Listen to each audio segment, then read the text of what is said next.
Hello everyone, and welcome to my workshop. I'm Cindy Drozda. Today I would like to talk about the negative rake scrapers that I use in my wood turning and how I sharpen them. First, I would like to introduce you to the negative rake scraper. When I refer to a tool as a negative rake scraper, I mean that it's being used as a scraper at the moment and it has a bevel on both top and bottom. When I describe the bevel angle of my negative rake scraper, I'm going to refer to included angle. That means if I measure with the protractor across both bevels, I'm measuring the included angle of the two bevels. And in this case, this type of negative rake finishing scraper, I will use a 50-degree included angle. This is a tool that's used to smooth and refine a shape after the gouge cutting is done. It's not a bulk remover. I will use the tool with a sharp cutting burr facing up, and when the burr is gone, the tool is not going to cut as cleanly. Now these are all profiling negative rake scrapers here. This is just a bigger version of that last one. I use this shape for the inside of bowls or concave curves.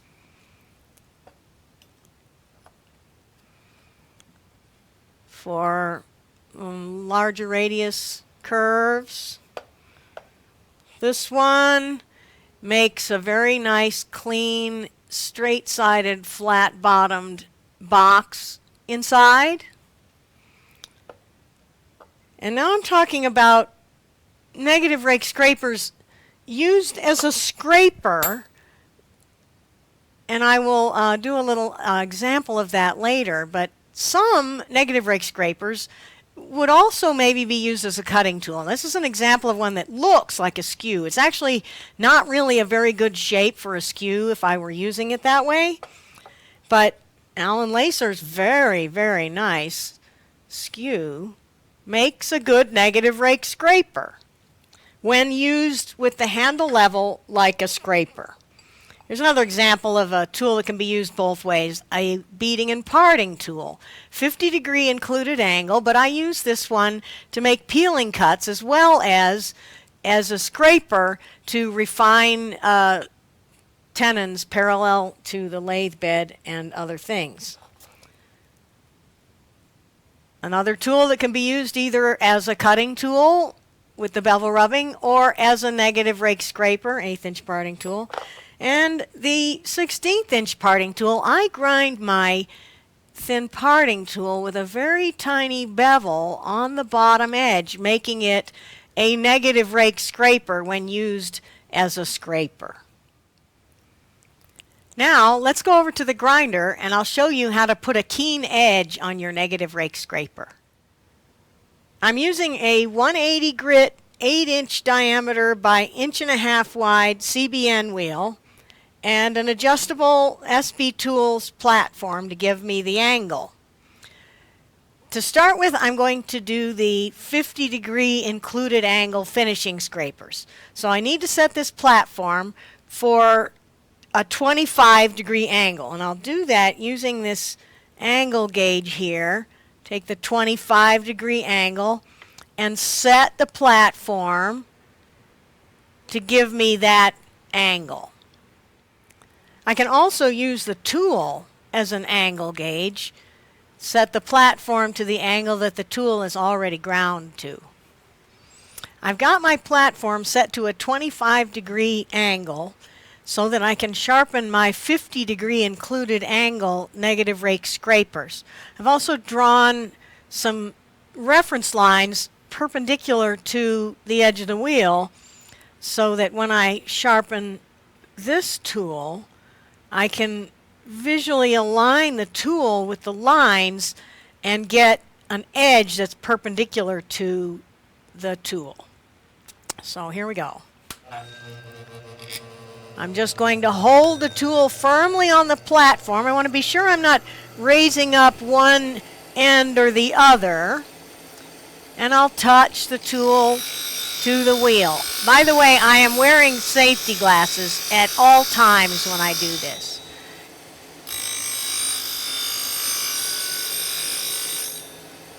I can also hold the tool with my fingers or my other hand. However works for me to keep the tool firmly on the platform. Now this tool can be used either way up, and it's perfectly symmetrical. So I can sharpen either side and get the same edge. What I will want to do is use it with the side up that's got the sharpening burr on it so that I can cut with the burr for a smoother cut. 1/8 inch parting tool, same thing. I'm going to put it on the platform parallel with the lines, and I can sharpen again either side.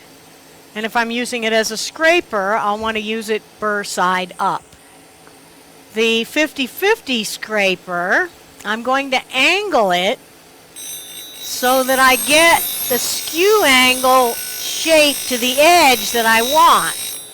And this one can be sharpened on either side, but I might use it this way up sometimes or this way up at other times. So what I'll want to do is sharpen it in the orientation that I'm planning to use it next so that I get that burr on the top side.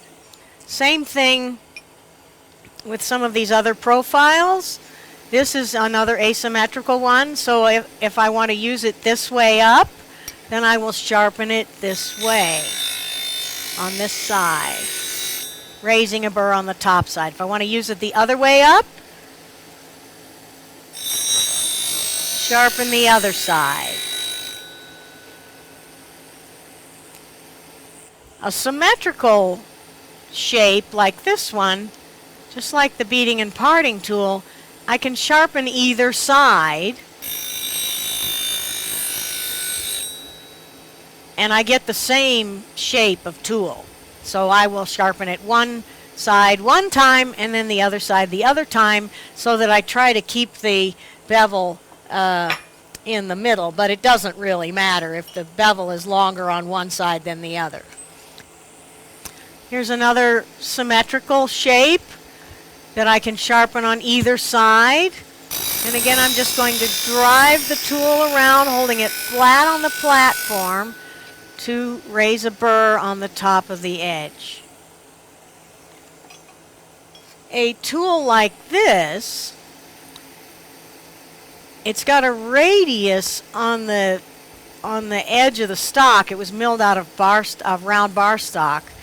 And the way it works is that this radius on the edge of the tool rides in the opening of the box, guiding the tool straight into the box. So I want to keep the cutting edge right on the center of that radius on the edge of the tool. That means I will always sharpen this one on both sides. And I will use the guidelines for sharpening the end of the tool.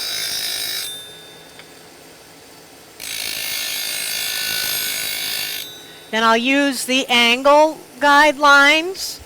Just eyeball the tool parallel to the line to sharpen the corner. Ultimately ending up with a burr on the side that I want up in my work. If I want a slight radius in the corner of the box, I'll use it this way up. If I want a square corner on the inside corner of my box, I'll use it this way up, and I'll make sure the sharpening burr is on the top side by doing that side last. Thin parting tool, I'm going to sharpen the top edge. And I can set the platform for the angle, but usually what I do is just use the platform as a guide, contact the heel, and then raise the handle until I have the edge contacting the wheel and sharpen the top edge. When the bottom bevel gets too small, then I will sharpen the bottom bevel on the platform. When I sharpen the scrapers that have a 65-degree included angle, I'm only going to sharpen the bottom bevel so that I raise a burr on the top edge to give me a really clean cut. The Raptor setup tools are really easy to use, but they don't come in very many angles. So when I can use one of these, I will, to set my platform now to a 60-degree angle. I've drawn some guidelines for myself, perpendicular to the edge of the wheel and parallel to the edge of the wheel, just to help me line the tool up and get an accurate shape. So what I'll do is grind the end, holding the tool firmly on the platform again,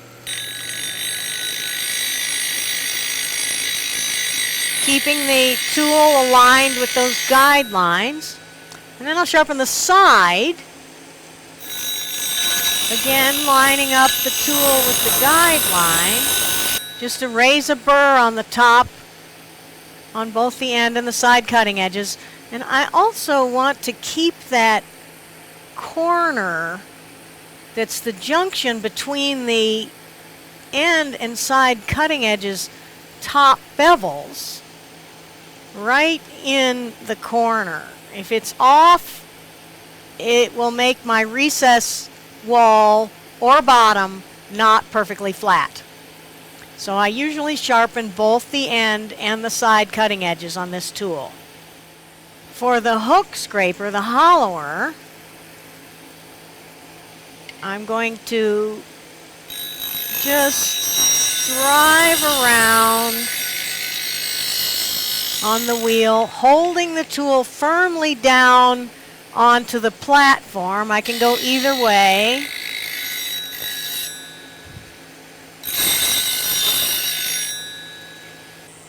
So you notice that I have my platform cut out so that I have support on the side of the wheel, and that's really necessary for both of these tools. I need to have support on the side of the wheel when I sharpen the side cutting edge, and I need support at the side of the wheel when I get all the way around the shape on the hook scraper. The SB Tools platforms come with a cutout. The Reed Gray Robo Hippie Robo Rest, also comes with a cutout. And if you have a Wolverine platform that's not cut out, an easy way to do it is to make an overlay that's cut out around the wheel and double stick tape it to the platform, so that you don't have to cut your steel platform. Of course, cutting the steel platforms is also very nice, and that's what I have done to all of my Wolverine platforms. That's my method for sharpening negative rake scrapers. It's really easy to sharpen them on a platform set to the bevel angle, and a fresh burr always makes the best cut. I hope you'll take a few minutes to check out my website, cindydrozda.com. And if you have any questions about wood turning, send me an email, cindy@cindydrozda.com. Thank you all for watching. Have a great day.